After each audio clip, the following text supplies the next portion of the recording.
Upaya evakuasi terhadap 8 petambang yang terjebak di dalam lubang galian tambang di Desa Pancurendang, Kecamatan Aji Barang, Banyumas, Jawa Tengah masih terus dilakukan tim gabungan Basarnas, TNI, Polri, dan relawan BPBD Kabupaten Banyumas. Proses upaya evakuasi terhadap 8 petambang yang terjebak di dalam lubang galian tambang emas di Desa Pancurendang telah memasuki hari ketiga. Namun, upaya yang dilakukan oleh tim gabungan masih belum juga membuahkan hasil. Di hari ketiga ini, tim gabungan masih akan fokus melakukan upaya pengeringan air yang menggenangi galian tambang itu. Beberapa hari ini ada kendala kita, yaitu yang kemarin terkendala karena debit air yang masuk ke dalam lubang galian tersebut lebih deras daripada alat sodok kita. Jadi hari ini kita juga mengupayakan untuk penambahan pompa air lagi. Memang kendala ini komplek ya, karena debit air yang kita gunakan atau pompa air yang kita gunakan untuk kapasitas besar itu listriknya menggunakan daya yang cukup besar. Jadi terkendala di listrik juga. Dari kemarin juga kita sudah berkoordinasi dengan PLN. Sebelumnya, sebanyak 8 orang penambang emas terjebak di dalam sumur tambang yang tergenang air di kawasan penambangan emas yang diduga ilegal di Desa Pancurendang, Kecamatan Aji Barang, Kabupaten Banyumas dengan kedalaman 60 meter. Air dengan cepat memenuhi tambang sehingga 8 pekerja yang berada di dalamnya terjebak. Insiden itu diduga terjadi karena kebocoran sumur di lokasi tambang.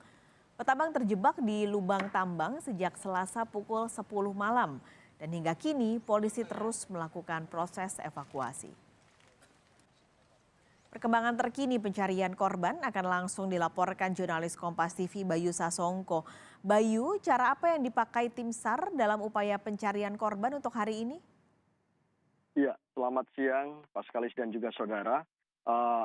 Tim gabungan dari Basarnas, BPBD, TNI, dan Polri, para relawan saat ini memang masih melakukan upaya evakuasi terhadap 8 petambang yang terjebak dalam lubang galian atau sumur tambang emas di Desa Pancurendang ini, Pak Skalis. Dan upaya-upaya yang dilakukan adalah melakukan penyedotan terhadap genangan air yang berada di sumur utama atau yang menjadi TKP dari terjebaknya ke-8 penambang tersebut dan sumur-sumur yang berada di sekitar tambang. Dan tim juga melakukan penyedotan di sumur yang diduga menjadi pusat kebocoran di sumur yang menjadi TKP tersebut. Dan tim juga mengerahkan pompa-pompa sedot air dengan kapasitas besar seperti itu, Pak Skalis. Bayu, untuk yang jadi fokus, tadi Anda ceritakan juga apa yang harus dilakukan tim SAR. Nah, fokusnya apa untuk pencarian hari ini? Iya, fokus yang dilakukan pada hari ini atau hari ketiga proses evakuasi ini masih berkisar di proses pengeringan terhadap sumur-sumur yang berada di sekitar wilayah tambang ini dan juga melakukan penutupan di lubang-lubang sumur-sumur yang berada di wilayah sungai yang dimungkinkan meresap ke dalam sumur-sumur di wilayah tambang ini. Karena di sekitar tambang juga terdapat sungai yang mengalir. Begitu, Pak Skalis. Nah, ini kan sebenarnya sudah memasuki beberapa hari setelah ada 8 petambang yang terjebak di dalam lubang tersebut. Kesulitannya apakah masih sama atau ada kesulitan lain yang dihadapi oleh tim pencarian sampai hari ini? Iya, Pak Skalis, kesulitan-kesulitannya masih sama seperti kemarin-kemarin ya, di hari ke-1 maupun hari kedua.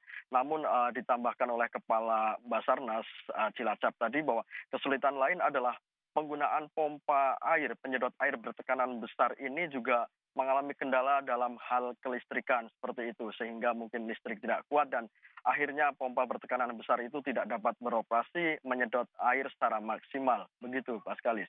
Baik, kita harapkan ini pencariannya akan terus bisa dilakukan secara maksimal juga dengan upaya yang sudah dilakukan. Terima kasih Bayu Sasongko melaporkan langsung dari Banyumas, Jawa Tengah.